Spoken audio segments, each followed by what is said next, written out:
రీసెంట్‌గా విజయ్ దేవరకొండ, రష్మిక మందన ఎంగేజ్‌మెంట్ అయిందని చెప్పి అన్ని మీడియాస్‌లో న్యూస్ అయితే వచ్చింది. బిఫోర్ వీళ్ళిద్దరి రిలేషన్ గురించి మాట్లాడుకున్నప్పుడు వీళ్ళిద్దరు జాతకాలు చూసిన కొంతమంది ఇండస్ట్రీ పెద్దలు ఏమన్నారంటే వీళ్ళు విడిపోతారు. ఎక్కువ రోజులు కలిసి ఉండరు. విజయ్ దేవరకొండ సూసైడ్ చేసుకుంటాడు. పెళ్లి చేసుకుంటే ఏం కలిసి రాదు అని చెప్పి కొంతమంది కమెంట్స్ చేశారు వీళ్ళ జాతకం చూసిన వాళ్ళు. మరి ఇప్పుడు వీళ్ళ ఎంగేజ్‌మెంట్ అయిన తర్వాత దీని గురించి అసలు వీళ్ళ జాతకం డేట్ ఆఫ్ బర్త్ ప్రకారం ఎలా ఉంది ఏంటి అనేది ఇప్పుడు మనతో పాటు నానాజీ పట్నాయక్ గారు ఉన్నారు. గురువు గారు క్లియర్‌గా ఎక్స్‌ప్లెయిన్ చేస్తారు. ఓం మహాగణాధిపతయే నమః. ఓం గురుభ్యో నమః. ఓం శ్రీమాత్రే నమః. మీరు అడిగారు వీళ్ళిద్దరికీ ఎలా ఉంటుంది అనేటువంటిది. అయితే ఎప్పుడు కూడా అండి ఒక విషయం ప్రేక్షకులందరికీ కూడా వాళ్ళ పర్సనల్ చార్ట్లో లగ్నం లేకుండా మ్యారిటల్ లైఫ్ ఇలా ఉంటుంది అని మనం డిసైడ్ చేయకూడదు, గుర్తుపెట్టుకోండి. ఎందుకంటే ఇది మనకి డేట్ ఆఫ్ బర్త్ నెట్లో దొరికినటువంటి ఇన్ఫర్మేషన్. విజయ్ దేవరకొండ 9589, రష్మికది 541996. మరి ఈ విషయాన్ని నేను ఎందుకు ఇప్పుడు బోర్డు మీద ఎక్స్ప్లెయిన్ చేయదలుచుకున్నాను అంటే, కొంతమందికి ఒకరితో జత చేరినప్పుడు వాళ్ళ లైఫ్లో ఏదైతే వాళ్ళ గ్రోత్ విషయంలో కొన్ని మంచి మార్పులు వస్తాయి.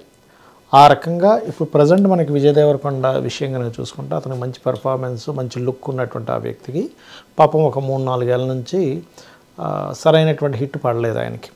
బట్ ఫ్యూచర్లో ఎలా ఉంటుందంటే ఒక్కొక్కసారి ఒక జీవిత భాగస్వామి లైఫ్లోకి ఎంటర్ అయినప్పుడు వాళ్ళకి బాగుంటుంది. అయితే ఇక్కడ మనం చెప్పేది ఏంటంటే, మరి లగ్నాలు లేవు కదా బాగుంటుందని ఎలా చెప్తాము? బాగుంటుందని చెప్తామా, బాగోదని చెప్తామా అంటే, ఫస్ట్ ఆఫ్ ఆల్ ఎవరిదైనా సరే కొంచెం పవర్ఫుల్ జాతకం కనుక వాళ్ళకి పార్ట్నర్గా వచ్చినట్లయితే ఖచ్చితంగా వాళ్ళ లైఫ్లో ఒక మంచి ఫేజ్ అనేది స్టార్ట్ అవుతుంది. ఆ రకంగా మనం ఇక్కడ ఇద్దరు జాతకాలు వేసాం, విజయ్ దేవరకొండది అండ్ రష్మికది. ఇక్కడ లగ్నం అనేటువంటిది లేదు. కేవలం ఏంటంటే ఇతని డేట్ ఆఫ్ బర్త్ పరంగా చూస్తే కొంచెం ఆరుద్ర అవుతుంది. ఆరుద్ర అవ్వచ్చు, పునర్వసు కూడా అయ్యే ఛాన్సెస్ ఉంటుంది, ఎందుకంటే టైం కనుక అటు ఇటు అయితే. అలాగే చంద్రుడు మిథున రాశి, చంద్రుడు కుజుడు కలిసి ఉన్నారు. దీనివల్ల ఏంటంటే కొంచెం డేరింగ్ నేచర్ ఎక్కువగా ఉంటుంది. దీనివల్ల గురు శుక్ర బుధుల వల్ల ఏంటంటే మనిషి ఫ్రాంక్గా ఉండడం, అంటే ఉన్న దాంట్లో సంతృప్తిగా ఉండే లక్షణాలు ఇస్తాడు. రవి శుక్రుడు ఇద్దరు కూడా, రవి ఎగ్జాల్టెడ్, శుక్రుడు ఓన్ హౌస్లో ఉన్నందుకు నేమ్ అండ్ ఫేమ్ కూడా వస్తుంది వ్యక్తికి చెప్పాలంటే. ఇక రాహు కేతు ఉన్నాడు, ఇక్కడ శని ఉన్నాడు. అయితే ఈయన ఇచ్చిన డేట్ ఆఫ్ బర్త్ మనకి నెట్లో దొరికిన డేట్ ఆఫ్ బర్త్ పరంగా చూసుకుంటే సాటర్న్ మహాదశ కూడా నడుస్తుంది. మరి అది ఎండింగ్ అయిపోయిందా ఉందా అనేది టైం బట్టి చెప్పాలి. అయితే ఇక్కడ ఈ అమ్మాయి జాతకం కానీ చూసుకుంటే ఇతని జాతకం కంటే కొంచెం పవర్ఫుల్గా ఉంది జాతకం. ఎందుకు ఎలా చెప్తాము అంటే ఇట్స్ వెరీ క్లియర్. శుక్రుడు ఓన్ హౌస్లో ఉన్నాడు, గురువు ఓన్ హౌస్లో ఉన్నాడు. 2 గ్రహాలు కనుక ఓన్ హౌజెస్లో ఉంటే ఖచ్చితంగా వాళ్ళు ఫేమ్ అవుతారు, అందులో ఎటువంటి సందేహం లేదు. 3 ఉంటే ఇంకా చక్కగా ఫేమ్ అవుతారు, 4-5 గ్రహాలు ఉంటే ఇంకా బాగా ఫేమ్ అవుతారు. మనం గొప్ప గొప్ప వాళ్ళ జాతకాలు కనుక తీసుకుంటే, ఒకటి ఓన్ హౌజెస్లో ఉండడం కానీ గ్రహాలు, రెండవది వాళ్ళకి ఏదైనా నీచభంగ రాజ్యోగము, విపరీత రాజ్యోగాలు పట్టిన. ఇప్పుడు ఈ చార్ట్స్లో నీచభంగ రాజ్యోగాలు, విపరీత రాజ్యోగాలు చెప్పడం కుదరదు, ఎందుకంటే లగ్నం లేదు కాబట్టి.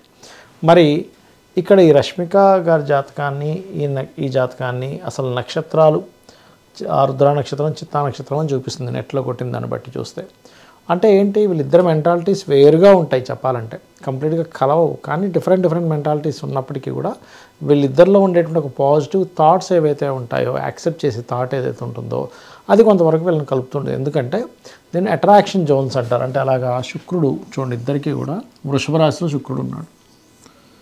ఓకే, అదే రకంగా కుజుడు అంటే ఇతని జాతక ఈ విజయ్ దేవరకొండ జాతకం ఇక్కడ ఉంటే, అమ్మాయి జాతకంలో కుజుడు ఇక్కడ ఉన్నాడు. అంటే కుజుడు శుక్రుడు కనుక కనెక్ట్ అయితే ఇద్దరి మధ్యని తెలియని ఒక బలమైనటువంటి అట్రాక్షన్ ఒకటి ఉంటుంది. అయితే ఇక్కడ మన విషయం ఏంటంటే, ఇక్కడ ఈ విజయ్ దేవరకొండకి ఈ రష్మికతో వివాహం అయినప్పుడు శుక్రుడు ఈ అమ్మాయికి వృషభ రాశిలో ఉండేటువంటి శుక్రుడు ఇతనికి గ్రోత్ని ఇస్తుంది ఖచ్చితంగా. అంటే ఇన్ని రోజులు లైఫ్ చూసింది వేరు, ఇక్కడ నుంచి ఉండేటువంటి లైఫ్లో చాలా చేంజ్ వస్తుంది. అంటే అతని సినిమా ఫీల్డ్ విషయంలో కావచ్చు, బిజినెస్ రిలేటెడ్ విషయాల్లో కావచ్చు, పర్సనల్ విషయాల్లో కావచ్చు, ఇది సపోర్ట్ చేసేటువంటి యోగం ఈ అమ్మాయి జాతకంలో ఉంది. అయితే ఎవరిదైనా కానీ డేట్ ఆఫ్ బర్త్తో పాటు టైం ఉండాలి. టైం అంటే లగ్నం అంటారు. అంటే ఈ 12 రాసుల్లో లగ్నం ఏమైంది, ఇప్పుడు మనకు రాసి తెలిసింది కదా, అలాగే లగ్నం కూడా తెలుస్తుంది. కానీ ఎవరి జన్మజాత చక్రంలో అయినా, అది ఆడపిల్ల కావచ్చు, మగపిల్లవాడు కావచ్చు, అది అల్లుడిగా వెళ్ళినా లేకపోతే ఆ ఇంటికి కోడలుగా వెళ్ళినా, ఇలా ఓన్ హౌజెస్లో కనుక ఎక్కువ గ్రహాలు ఉంటే ఇంకొంచెం వాళ్ళకి సపోర్టివ్గా, ఎందుకంటే ఓన్ హౌసెస్లో ఉండే గ్రహాలు ప్రతిదాన్ని అర్థం చేసుకునేలా చేస్తాయి. ఇప్పుడు ఒక వ్యక్తి ఇంకో వ్యక్తితో వివాహం చేసుకున్నా, లేకపోతే ఫ్రెండ్షిప్ చేసినా, లేనట్లయితే వాళ్ళు ఏదైనా ఒక బిజినెస్ చేసినా, గ్రహాలు బాగున్నాయి అనుకోండి, వాళ్ళు ఆటోమేటిక్గా వాళ్ళ తత్వం బాగుంటుంది. గ్రహాలు ఎప్పుడైతే పాడైపోయాయో, మరి అలా అని ఇక్కడ ఈ అమ్మాయికి పట్టుదల ఇచ్చే గ్రహాలు కూడా 2 ఉన్నాయి. ఏమిటంటే రవికుజులు కాంబినేషన్ బాగా పట్టుదల ఉంటుంది, అలాగే శనికుజులు. ఇవి ఈ శనికుజులతో పాటు కేతు కూడా ఉన్నాడు కాబట్టి పట్టుదల వైరాగ్యం 2 ఉంటాయి. అంటే స్పిరిచువల్ నేచర్ ఉంటుంది, పట్టుదల ఎక్కువగా ఉంటుంది. ఇవి ఉంటూ ఇలా ఎప్పుడైనా ఓన్ హౌసెస్లో ఉంటే వాళ్ళకు పట్టుదల ఉన్నందుకు వాళ్ళొక నెంబర్ 1 స్థానంలోకి వెళ్తారు. అయితే ఫైనల్గా నేను చెప్పొచ్చేది ఒకటే, ఈ జాతకం వలన ఇతనికి మాత్రం కంప్లీట్గా ప్లస్ అవుతుంది అనేటువంటిది మనకు చాలా స్పష్టంగా తెలుస్తుంది. ఇక వీళ్ళు కలిసి ఉంటారా, రేపొద్దున ఏదైనా విడిపోతారా, ఇంకేదో అవుతుందా అంటే లగ్నాలు బట్టి తెలియాలి. ఇంకొకటి అలాంటిది ఏదైనా ఉన్నా కూడా యూట్యూబ్లో చెప్పకూడదు. ఎందుకంటే వాళ్ళ పర్సనల్, అది మనం అనవసరంగా వాళ్ళు మనోదానికి గురయ్యేలాగా అలా కాకుండా అందులో ఉండేటువంటి పాజిటివ్ చెప్పేటువంటి ప్రయత్నం నేను చేశాను. ఇది కూడా వేరే వాళ్ళకి ఉపయోగపడుతుంది అనేటువంటి భావనతో.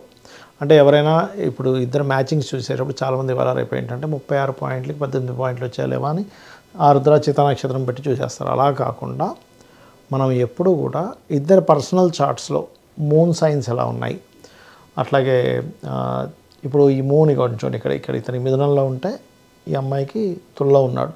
సో కోణాల్లో ఉన్నారు. అంటే చంద్ర నక్షత్రాధిపతులు కలవకపోయినా రాస్యాధిపతులు కలిశారు, అట్రాక్షన్ జోన్స్ కలిశాయి, బుద్ధికారకుడు రవి, ఆత్మకారకుడు, సోల్మేట్స్ అంటూ ఉంటాయి. ఇవన్నీ చూసుకోవాలి. కానీ ఫైనల్గా ఏంటంటే ఈ అమ్మాయికి ఇతనికి పెళ్ళి అవ్వడం వల్ల ఇతనికి గ్రోత్ అనేటువంటిది మనం చూస్తాము ఫ్యూచర్లో. ఇక్కడ మరొక విషయం చెప్పనున్నాను, అదేమిటంటే ఇప్పుడు ఈవిడిది కానీ చూసుకుంటే రష్మిక అది చిత్తా నక్షత్రం, తులారాశి.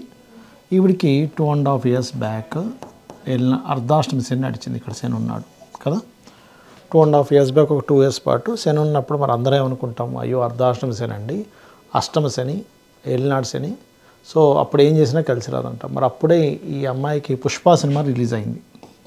నేను మీకు ఈ విషయం పర్టికులర్గా ఎందుకు చెప్తున్నానంటే చాలామంది ఏలినాడు శని ఉంది, నాకేం కలిసి రాదు, అష్టమ శని ఉంది, అర్ధాష్టమి శని ఉంది అనుకుని ఉంటారు. కాబట్టి ఈ విషయం, ఎందుకంటే గతంలో కూడా ఒకసారి చెప్పాను నేను మీకు, సీఎంలు పిఎంలు నరేంద్ర మోడీ గారిది వృశ్చిక రాశి, అర్ధాష్టమ శని ఏలినాడు శనిలో ఆయన పిఎం అయ్యారని చెప్పాయి. మన సీనియర్ ఎన్టీఆర్ గారి విషయం చెప్పాను.